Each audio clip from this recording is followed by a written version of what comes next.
At patuloy ang ating paninilip dito sa ikilaliman ng dagat ng Sido. Ayan, at nakakita tayo ng marites, pero hindi natin yung trip.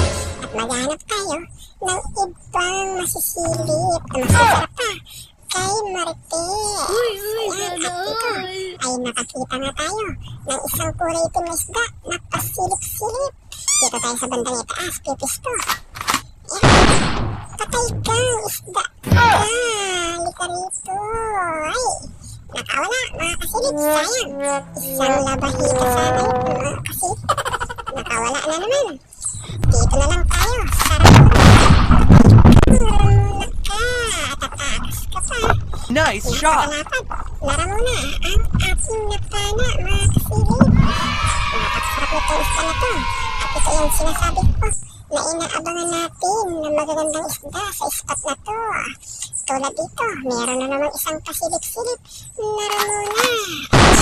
Silip, patay kang Ramona ka.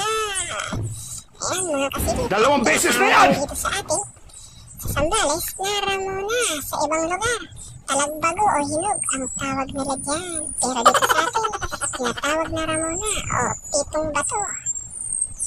Masakit po yung makatinik. Tulad ng laman yung masarap. Masarap din yan makatinik, mga kasilip.